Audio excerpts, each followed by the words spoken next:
How to connect JBL headphones to laptop Windows 11.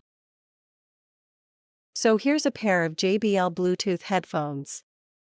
To connect with Windows 11, go to the Bluetooth settings on your computer, and one way to do that is just go down here to search for Bluetooth.